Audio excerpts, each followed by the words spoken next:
بسم اللہ الرحمن الرحیم۔ السلام علیکم عزیز طالبات۔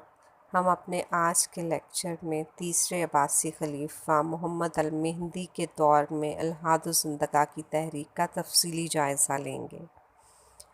الحاد کے لغوی معنی سیدھے راستے سے ہٹ جانا، دین سے پھر جانا اور ملحد ہو جانا ہے۔ اسی طرح زند ایرانی آتش پرستوں یعنی مجوسیوں کی مذہبی کتاب کا نام ہے، جس کا بانی زرتشت تھا۔ اصطلاحی معنوں میں الحاد و زندقہ کا اطلاق ان لوگوں پر ہوتا ہے جو دین اسلام سے پھر جائیں اور سیدھی راہ سے ہٹ جائیں۔ تاریخی طور پر اس کا تعلق عباسی خلیفہ مہدی کے دور میں چلنے والی اس خلاف اسلام تحریک سے ہے، جو ایرانی مجوسیوں کے ایسے گروہ پر مشتمل تھی جنہوں نے بظاہر اسلام قبول کر لیا تھا، لیکن ایرانی قوم پرستی کے جذبے سے مغلوب ہو کر یا بے دین فلسفیوں کے شک و شبہات پر مبنی نظریات سے متاثر ہو کر ملحدانہ نظریات کو قبول کر لیا تھا، اور اب وہ عربوں اور ان کے لائے ہوئے دین اسلام کو تنقید کا نشانہ بنا کر اسلامی معاشرہ کو اپنی حقیقی بنیادوں سے ہٹا کر ملحدوں اور زندیقوں کے خود ساختہ نظریات کے مطابق ڈھالنا چاہتے تھے۔ خلیفہ مہدی جو کہ راسخ الیقین اور راسخ العقیدہ خلیفہ تھا، اس لیے اس نے اس تحریک کے خاتمے اور بیخ کنی کے لیے بھرپور کوششیں سر انجام دیں۔ اب ہم الحاد و زندقہ کی تحریک کے اسباب و وجوہات کا جائزہ لیں گے۔ عجمیوں کی عرب دشمنی۔ عربوں اور ایرانیوں کے درمیان قبل از اسلام بھی دشمنی موجود تھی۔ ظہور اسلام کے بعد دین اسلام بہت تیزی سے پھیلا۔ عربوں اور عجمیوں نے دھڑا دھڑ اسلام قبول کرنا شروع کیا۔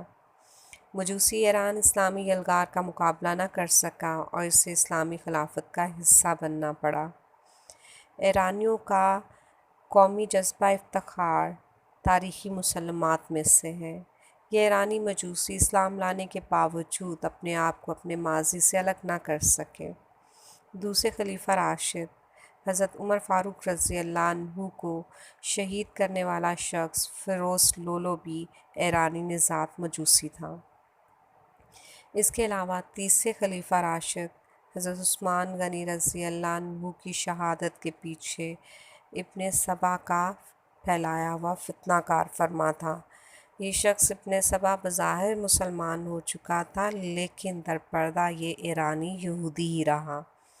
مسلمانوں میں سب سے پہلا فتنہ اسی شخص کی سازش کی بدولت پروان چڑھا، اور اس طرح عجمی اور عربی آویزش کی جڑیں گہری سے گہری ہوتی چلی گئیں۔ ایرانی قوم پرستی کے جذبات۔ بنو امیہ کے عہد میں عجمیوں اور عربی آویزش نے ایک باقاعدہ صورت اختیار کر لی۔ مسلمان حکمران عجمیوں اور ایرانیوں کے سابقہ مشکوک طرز عمل کی وجہ سے انہیں اعلیٰ عہدوں پر فائز کرنے میں بے حد احتیاط برتتے تھے۔ وہ جانتے تھے کہ حضرت عمر رضی اللہ عنہ، حضرت عثمان رضی اللہ عنہ اور حضرت علی رضی اللہ عنہ کے دور حکومت میں ہونے والے تمام فتنوں میں اسی گروہ کا ہاتھ تھا۔ حضرت عثمان غنی رضی اللہ عنہ کے بعد حضرت علی رضی اللہ عنہ کے دور میں بھی ان لوگوں نے فتنہ و فساد کا بازار گرم رکھا۔ عباسی تحریک میں ایرانی قوم پرستوں کی اکثریت شامل تھی۔ یہ لوگ اسلامی عقائد و نظریات میں پختہ نہ تھے۔ اسی وجہ سے جیسے ہی ان شعوبیوں یعنی ایرانی قوم پرستوں کو عباسی خلافت کے دوران اقتدار حاصل ہوا تو ان کی ترینہ تمنائیں برآئیں، اور انہوں نے خلیفہ مہدی کے عہد میں مسلم معاشرے کی دینی بنیادوں اور اسلامی نظریات کی اساس اور اس کے عربی پس منظر کو مٹانے کے لیے الحاد و زندقہ کی تحریک پھیلانے میں بے حد سرگرمی دکھائی۔ عجمی وزراء اور اعلیٰ اراکین حکومت کی سرپرستی۔ عباسی خلافت کے عجمی وزراء اور اعلیٰ اراکین حکومت نے عوامی سطح پر الحاد و زندقہ کا فتنہ پھیلانے کی بھرپور کوششیں کیں۔ یہ لوگ اسلامی تعلیمات کے حوالے سے لوگوں کے دلوں میں شکوک و شبہات اور وسوسے پیدا کرتے، زندیقوں اور ملحدوں کی حوصلہ افزائی کرتے، لہٰذا یہ کہنا درست ہوگا کہ ان لوگوں نے اسلام کے خلاف عام بیزاری پیدا کرنے اور مسلم معاشرے میں عقائد کی خرابی پیدا کرنے میں بے حد گرمجوشی سے کام لیا اور الحاد و زندقہ کی تحریک پھیلانے میں بڑی سرگرمی دکھائی۔ اخلاقی قدروں کی پامالی۔ الحاد و زندقہ کی تحریک محض عقائد تک محدود نہ تھی، بلکہ اخلاقی حدود سے آزادی اس کا بنیادی مقصد تھا۔ شراب، زنا اور رشوت ان کے خاص لوازمات تھے۔ یہ لوگ اس طرح کی خرافات اسلام کے نام پر اہل اسلام میں پھیلانے کے لیے پوری طرح مستعد تھے۔ اپنے گھنونے عزائم اور باطل خیالات کو عام کرنے کے لیے انہوں نے دین اور دینی معاملات میں ہر طرح کی تاویلات پیش کیں۔ بالفاظ دیگر وہ اپنے گندے خیالات ہی کو اصل دین قرار دے کر لوگوں میں مروج کرنے کے لیے کوشاں رہے۔ معنی و مصداق کے خیالات کا احیاء۔ ان ملحدوں اور زندیقوں میں ایک گروہ ایسا تھا جو اسلامی معاشرے کی بنیادوں کو منہدم کرنے اور ان کی جگہ معنی، زرتشت اور مصداق کے کافرانہ اور اشتراکی نظریات کے احیاء کے لیے کوشاں تھا۔ مصداق کے نظریات اشتمالیت پر مبنی تھے، جو موجودہ اشتراکیت سے بھی زیادہ برے تھے۔ اس کے نزدیک زر، زن، زمین سب انسانوں کی مشترکہ ملکیت تھی، لہٰذا رشتہ ازدواج ان کے نزدیک ایک بے معنی چیز تھی۔ محرم اور پاکیزہ رشتوں کی ان کے نزدیک کوئی اہمیت نہ تھی اور نہ ہی انہیں کوئی تقدس حاصل تھا۔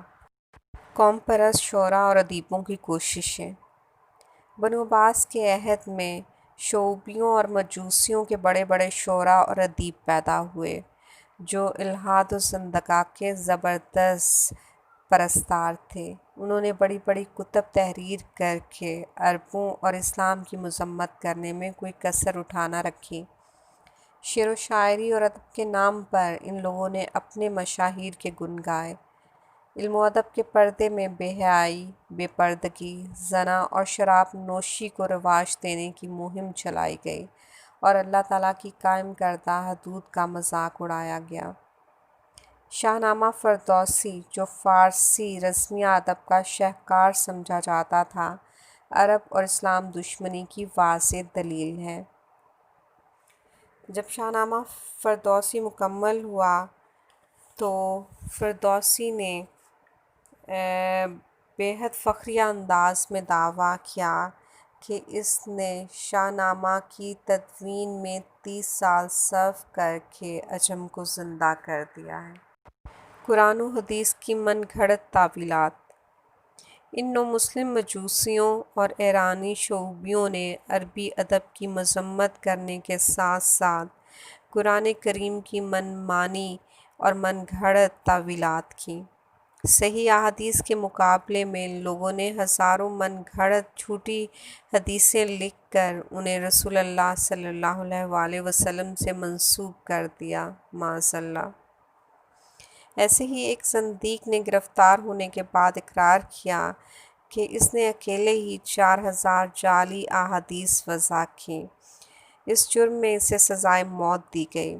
اس کے علاوہ ایک اور شخص نے اسلام اور عرب کی مذمت میں ایک کتاب لکھ کر عیسائیوں کے بادشاہ کیسر روم کو پیش کر کے انعام و اکرام پایا۔ یہی وجہ ہے کہ ان حالات میں خلیفہ مہدی کو ان ملحدوں اور زندیقوں کے خلاف جہاد کرنا پڑا۔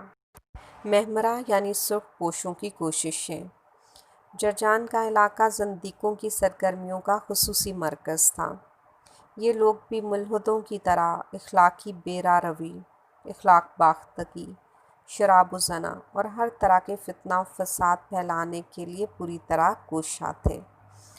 وہ اسلام اور اہل اسلام سے نفرت کرتے تھے اور مذہبی خیالات اور نظریات کے قائل تھے۔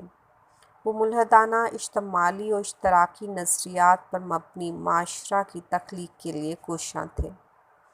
یہ لوگ اپنی شناخت کے لیے سرخ رنگ کا لباس پہنتے تھے، اسی لیے محمرہ کہلاتے تھے۔ یہ مادر پدر آزادی اور زمین کی اجتماعی ملکیت کے قائل تھے، نکاح کے جواز کو تسلیم نہ کرتے تھے۔ رشتوں کا تقدس ان کے نزدیک فضول روایت تھی۔ حرام و حلال کی تمیز ان کے نزدیک ضروری نہ تھی۔ مہندی نے بجا طور پر ان کی بیک کنی کے لیے پوری ریاستی قوت استعمال کی اور اس طرح ان کا مکمل صفایا کرنے میں کامیاب رہا۔ الہاد الزندقہ کا استحصال۔ خلیفہ مہدی نے اس خلاف دین و ایمان تحریک کا خاتمہ کرنے کے لیے درج ذیل اقدامات کیے۔ علماء کی خدمات۔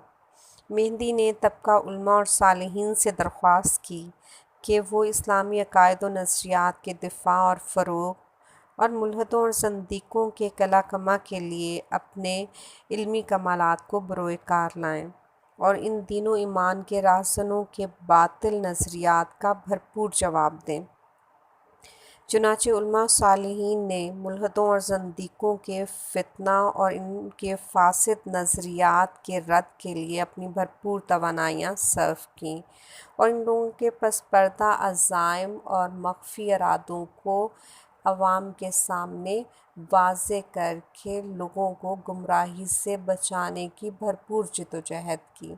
علماء نے چھوٹے چھوٹے رسائل اور کتب لکھنے کے ساتھ ساتھ وعظ و نصیحت کے ذریعے اسلامی معاشرے میں ٹھہراؤ پیدا کر کے اس فتنہ کے استحصال کے لیے اپنا بھرپور کردار ادا کیا۔ مہدی کے اقدامات۔ اسلامی تعلیمات کے مطابق خلیفہ دین اسلام کا محافظ تھا۔ اس کا فرض تھا کہ مملکت کی جغرافیائی اور نظریاتی حدود کی حفاظت کرے، معاشرے کو عدل و انصاف سے ہمکنار کرے اور اسلام کے کلمے کو بلند کرے، مسلم معاشرے کو الہاد الزندقہ سے محفوظ رکھے، اشاعت اسلام کو عام کرے اور کفار کے خلاف جہاد سے منہ نہ موڑے، نیز ملک کو ہر طرح کے خلفشار و انتشار سے محفوظ رکھے۔ ابو جعفر منصور کے عہد میں بھی زندیق و ملحد اپنی ڈگر پہ کام کر رہے تھے۔ اس نے انہیں دبانے کی کوشش کی لیکن اپنی دیگر مصروفیات کی وجہ سے وہ ان کی طرف خاطر خواہ توجہ نہ دے سکا۔ یہ تحریک مہدی کے عہد میں پورے زور و شور سے اٹھی، لہٰذا اس نے اس کے تدارک اور ملحدوں اور زندیقوں کے استحصال کے لیے بھرپور کاوشیں کیں۔ یہ فتنہ اب محض اعتقادی اور اخلاقی مسئلہ نہ رہ گیا تھا بلکہ مملکت کی نظریاتی بنیادوں کو ڈھانے اور ملت کا شیرازہ بکھیرنے کے لیے اس نے ایک باقاعدہ اور منظم صورت اختیار کر لی تھی۔ حکومتی عہدوں پر فائز اجمی عناصر اور نام نہاد مسلم مجوسی نژاد ادیبوں، فلسفیوں اور شاعروں کا اسے عملی تعاون حاصل تھا۔ مہدی نے ایسے تمام لوگوں کے محاسبے کے لیے ایک مستقل احتساب کا محکمہ قائم کیا۔ یہ محکمہ ایسے مشتبہ اور مجرم ذہن کے لوگوں پر مسلسل اور کڑی نگاہ رکھتا اور انہیں بروقت سزائیں دیتا۔ یہ سب کچھ اس لیے ضروری تھا کہ اسلام میں ارتداد کی سزا کی باقاعدہ تلقین ہے۔ بعض لوگوں کو تو خود مہدی نے گرفتار کر کے سزائے موت دی۔ وہ اس بارے میں بے حد چوکنا تھا اور ملک کے اساسی نظریہ اسلام سے انحراف یا غداری کی کوئی صورت بھی اس کے لیے قابل قبول نہ تھی۔ خلیفہ مہدی کے بروقت اقدامات کی بدولت الہاد الزندقہ کے پیروکار اور قائدین بے حد محتاط ہو گئے اور بالآخر مہدی اس فتنہ کو مکمل طور پر ختم کرنے میں کامیاب رہا۔ مہدی کی وصیت۔ خلیفہ مہدی کو الہاد الزندقہ کے اس فتنہ کے مضر اثرات کا بھرپور احساس تھا۔ اسی وجہ سے اس نے اپنی وصیت میں اپنے جانشین کو مخاطب کرتے ہوئے لکھا: اگر یہ حکومت میرے بعد تمہارے ہاتھ میں آئے تو مانی کے پیروکاروں کا استحصال کرنے میں کوئی کسر اٹھا نہ رکھنا۔ یہ لوگ اولاً عوام کو ظاہری بھلائیوں کی طرف راغب کرتے ہیں، مثلاً فواہش سے اجتناب، دنیا میں زہد و تقوی اختیار کرنا اور آخرت کے لیے عمل کرنے کی تلقین کرتے ہوئے یہ لوگوں کو تاکید کرتے ہیں کہ وہ کسی جانور کو ہلاک نہ کریں، یعنی ذبیحہ نہ کھائیں اور غسل نہ کریں۔ پھر یہ انہیں ایک خدا کی بجائے دو خداؤں پر ایمان کی طرف لے جاتے ہیں اور آخرکار بہنوں اور بیٹیوں سے نکاح کو جائز قرار دیتے ہیں۔ یہ لوگ بچوں کو اغوا کرتے ہیں تاکہ ان کی پرورش ضلالت پر کر سکیں۔ یہی وجہ تھی کہ مہدی نے ملحدوں اور زندیقوں کے خلاف بھرپور کارروائی کر کے ان مفسدوں کو مکمل طور پر کچل دیا، اور اس طرح وہ دین و ایمان کی حفاظت کا فریضہ سر انجام دے کر دنیا اور آخرت میں اجر عظیم کا حقدار ٹھہرا۔